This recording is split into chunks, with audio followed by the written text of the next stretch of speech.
Hi guys, welcome back to my channel. So I'm going to do like a recent favorites. I have been putting on makeup a lot. I have been feeling makeup-y lately. So okay, I'm going to have favorites and then fails. And then like in between. I use it pero parang medyo I'm not that happy with it. So first is a makeup brush or like a makeup tool, and this is the Real Techniques setting brush. I use this so much. I use this every day. I use this every time I put on makeup. So ginagamit ko to like apply primer, to apply my concealer, to apply my BB cream or like skin tints. This is such a versatile product for me. It's a staple in my makeup routine. I feel like I need to buy another one para like hindi ko naman siya nabubugbog, alam mo yun, para hindi siya ma-worn out agad-agad. But yeah, I wanna buy another one. But so far, I bought this sa Beauty MNL.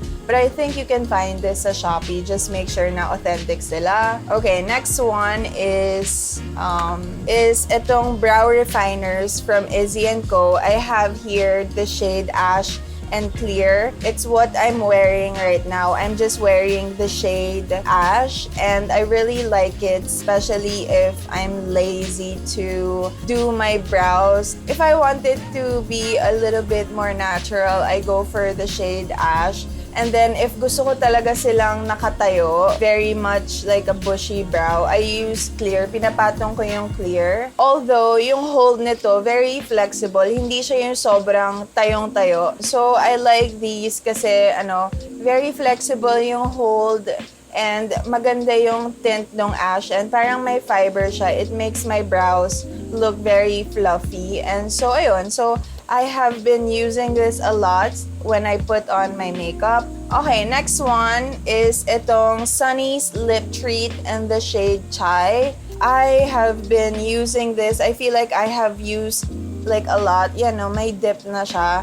I use this every single day, even if I am not wearing makeup, just for like nourishing my lips. Kasi although I like yung Strokes Beauty Lip Oil and yung Colorette's color balm, sometimes medyo uncomfortable siya to use in our house, especially if I'm doing chores, like we have a dog. Suddenly may buhok ako sa lips kasi nga sobrang nagsistick, kaya I opt for this more kasi parang hydrating siya pero hindi siya ganun ka-glossy, and it gives a nice shine, and I use this a lot, and very versatile din siya for me. Like I can use it around my house, and I can use this to also complete a makeup look na more natural. So I have been loving this a lot. Okay, next one is itong BLK Cosmetics Volume Boost Waterproof Mascara. This one surprised me a lot. Dun sa review ko, this is the one that was like, okay, I wanna try it, but I don't have a lot of expectation kasi nga parang I wasn't hearing a lot about BLK's mascara, but this one, I think new formula to eh. This is what I'm using right now. This is what I have on my lashes, and ang ganda talaga ng separation niya, and ang daling kumapit ng fiber sa lashes ko. Like, konting swipe ko sa lashes, parang kumakapit agad yung fibers, and talagang nalilengthen niya yung lashes ko. And this one replaced my Vice Cosmetics mascara, and that says a lot kasi this one is waterproof, and I hate waterproof mascaras na mahirap tanggalin. And ito, sobrang hirap niya tanggalin. Like, nainis ako, but like it's that love and hate relationship with this one na kahit na hirap ako tanggalin, I'm still willing to use this. So that says a lot for me. And so yeah, I always use this, and this is definitely my favorite mascara as of recently. Okay, next one is this Hiii & Co. Weightless Loose Powder in Translucent Finish. I love this so much. Especially when I'm filming. Kasi when I'm filming, iba kasi yung pag-register sa camera eh. Like in person, okay lang ako kahit hindi ako powder and stuff like that. Pero when I put this, parang talagang nabablur niya yung pores ko and talagang very creamy, very poreless yung finish nito sa skin ko. Especially when I'm editing, sobrang makikita ko yung difference na after using this. Talagang parang hindi coverage eh. Talagang na-fill in niya yung pores and ang ganda lang talaga ng powder nito for my T-zone. Like, it really mattifies without looking dry. Like, ang ganda talaga nitong powder na to. And I like yung mesh niya. I know not a lot of people like yung mesh packaging kasi ang hirap kumuha. Pero for me kasi, very minimal lang ako mag-powder. Like, isi-swirl ko lang ito. Tapos, yun lang gagamitin ko for my T-zone. And, I don't know, I just like it a lot. I haven't touched my Careline powder or like my Hourglass powder or my RCMA powder. So this is definitely like my holy grail as of now. Okay, next one is itong Careline Acne Spot Concealer in the shade Natural. I have been loving this recently kasi, like the shade Natural, sobrang sakto siya ngayon sa skin tone ko. Before, when I was using this the past month, parang medyo na-off ako kasi medyo lighter ako the past month eh. So, sobrang nakikita ko yung yellow tint niya. As of right now, itong shade na Natural, sobrang maganda siya sa skin ko ngayon. Maganda yung color niya sa skin ko ngayon. Pero, yung problem ko lang, sobrang leaning on yellow talaga sila. Like, super yellow. Like, maganda naman yung yellow concealer. Pero, parang medyo nasobrahan lang ng konti sa pagka-yellow. But this one, I have been loving recently kasi with my skin tone right now, sobrang sakto ng shade na Natural and I really like the formula. And kinompare ko sila nung Everbilena, mas nagustuhan ko to kasi mas creamy, mas hydrating siya kaysa sa Everbilena. Okay, next one is itong Strokes Beauty. It's not this one. I'm not sure where it is. Pero yung Strokes Beauty Gel Liner, ang ganda nun for like tight lining my eyes. Kasi parang it doesn't move, it doesn't transfer sa lower lashes ko. Kasi yung Ant Lutz X Vice, that one, especially kapag sobrang pumipikit ako, watery pa naman yung eyes ko. Kaya siguro mas nagta-transfer siya sa akin. Kahit na yung claim ng eyeliner na yon is non-transfer. But for me, it transferred kasi feeling ko nga sobrang watery talaga ng eyes ko. Pero yung Strokes Beauty Gel Liner na black, it doesn't move. Like, it just stays on my upper lash line. And wala, nakaka-emphasize lang talaga when you tightline your eyes like that. And so I have been using that, especially on the more natural days na mas gusto kong i-emphasize yung eyes ko. I would put that here and yeah, it just completes the look. Next one is itong BLK Cosmetics Summertime Creamy All Over Paint. I was really surprised that I like this. I know a lot of people are talking about the formula. I like the formula. It's super blendable. It's not like super creamy na, wait lang, may dumadaan. Hindi siya yung sobrang creamy na, alam mo yon, na parang gel type or mousse type siya. Creamy siya in a way na... Okay, next one is itong Detail Cosmetics Velvet Flush in the shade Luna. Ito, I was pleasantly surprised kasi like this one, I'm not into like coral shades. I don't know, parang ewan ko, bakit hindi ko nagustuhan bigla yung coral, pero bagay naman sa skin tone ko. It's just that one of those things na parang I used to use coral shades a lot before and then I just got sick of it. I wanted to try something different, pero when I used it, ayun, ang ganda niya sa cheeks and ang ganda niya, especially for blush draping. Kasi with blush draping, parang if you use something na parang super pink, parang hindi siya ganun ka-flattering. But when I use this, parang ang ganda. Parang nagpa-pop lang siya. Very subtle, pero you know it's there. Parang mas natural siya tignan.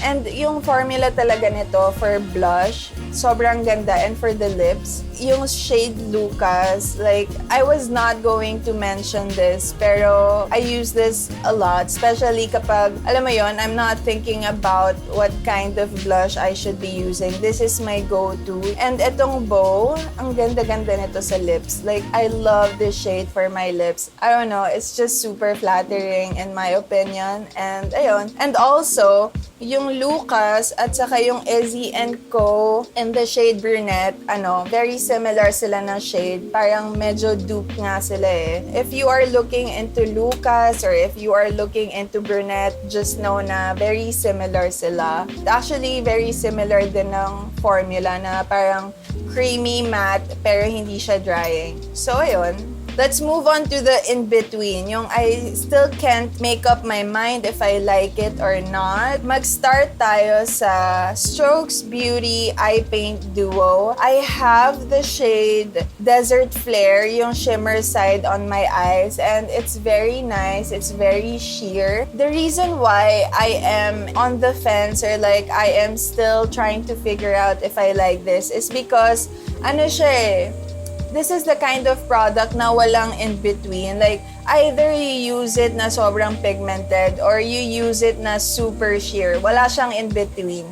I feel like kapag, especially with the shimmer, if you use it na you want it to look pigmented but you also want to kind of like blend it out, parang medyo magpa-patch up siya. Pero if you want to use it na super pigmented, sobrang ganda naman niya. If you also want to use this na sobrang sheer lang, na sobrang topper lang, maganda rin naman siya. Pero, ayun nga, if you want something in between, parang hindi ko siya magawang in between na parang gusto ko nandyan din yung color ng shimmer pero gusto ko siyang i-blend ng konti. Ayun nga, mahirap din siya i-layer in my experience. I know a lot of people di naman nahirapan, so baka ako lang din yun. Pero, in my opinion, mas maganda talaga yung formula ng matte side. Kasi yung matte side, mas madali siyang i-blend, mas matagal siyang mag-set. Kasi yung shimmer, sobrang bilis niya mag-set na parang sobrang nagmamadali ako to blend it. Kasi once it sets, wala, nandyan na talaga siya. Pero yung matte, parang mas may time ka to blend it out. And yeah, mas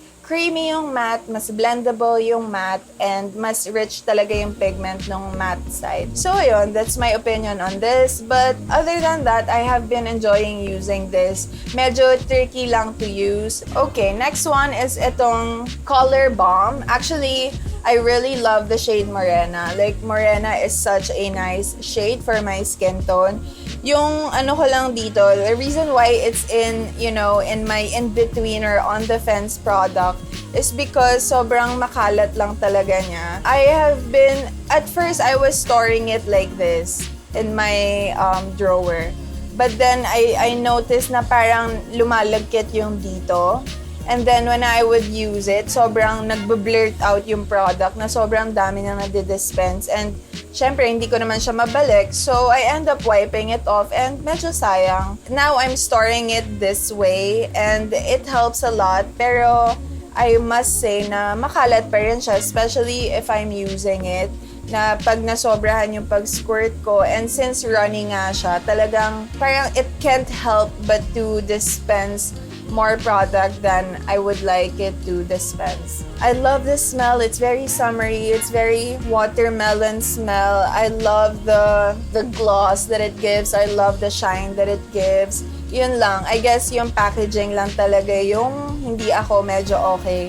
So yun, pros and cons pa din. Okay, next one. Ito na yung last na parang on the fence ako. Is itong EB Advanced Fearless Concealer. I love the shade so much. Like, itong Oriental, perfect siya for my skin tone na brightening shade, especially under the eyes. But the only thing is that drying siya kapag wala akong base underneath. Like right now, I don't have any base. I don't have skin tint or anything like that. I only have concealer. Doon siya mas obvious na drying siya under my eyes. Yeah, I really love the shade. I hope na itong shade na to meron din sa Careline. But yeah, I'm on the fence about this one kasi I use it a lot also. Pero yun lang, if I look closely, it's one of those products na parang hindi siya ganun ka-skin-like. Unlike yung Careline na talagang mas creamy kasi yung formula eh. Mas may ingredients to soothe the skin. Ito kasi parang very pigmented siya and a little goes a long way. So, ayun. But I still use it. Yun lang, parang mas gusto ko lang siguro na mas natural siya ng konti or like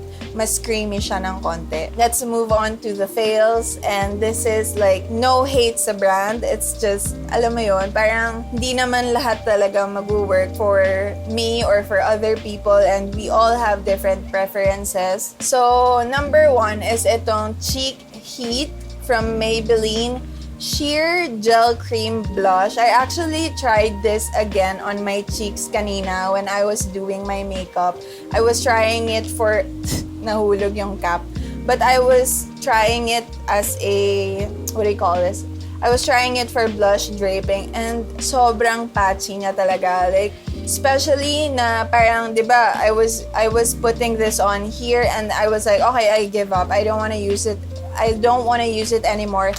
And then, I used itong Velvet Flush on top of it. Parang sobrang night and day talaga in terms of like blendability, kung gaano ka-smooth siya on my skin. Like, mas na-emphasize yung pagka-patchiness nito in my eyes. You know what I mean? Like, parang ako, okay, talagang hindi ko talaga siya trip to use on my cheeks. Kasi, you have to use so much product. And hindi siya, and maliit siya. This is like 8 ml lang. I don't think there's a lot of product in here. And the amount of product you have to use para mag-show up yung color. And for me, parang it's just not worth the hassle to really make it work, to really blend it on your skin. Kasi yung formula nito, naghihiwalay siya eh. Parang naghihiwalay yung gel base niya sa pigment and you really have to like, I don't know, you really have to make it work. You really have to work for it.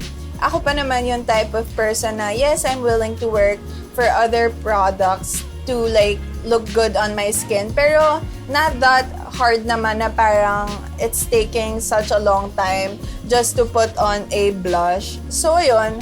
I gave this a chance, but it's a fail for me, personally. I might give this away or just throw it away because I feel guilty naman na to give this away kasi, I don't know, I feel like hindi rin mag-e-enjoy yung pagbibigyan ko.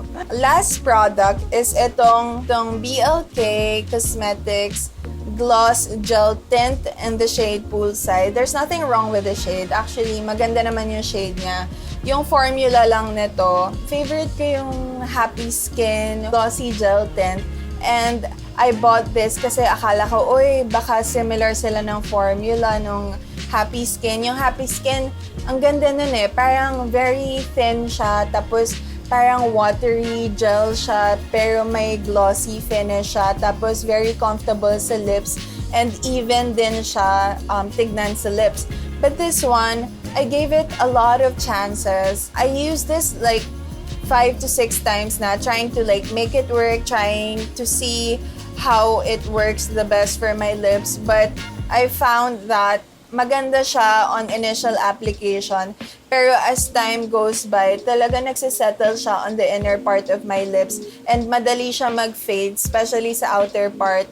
So, ayun. And medyo uncomfortable siya on my lips. Kapag when I do this, while wearing this, parang may nafe-feel ako na parang film, medyo thick film na ang hirap niyang, hindi siya comfortable sa lips. Parang hindi siya nabe-blend. Parang gusto niya mag-blend sa lips ko. Pero, ayun nga, since gloss gel tint siya, nakaset na siya. So, immovable na siya. So, alam mo yun, parang thin film din siya sa lips.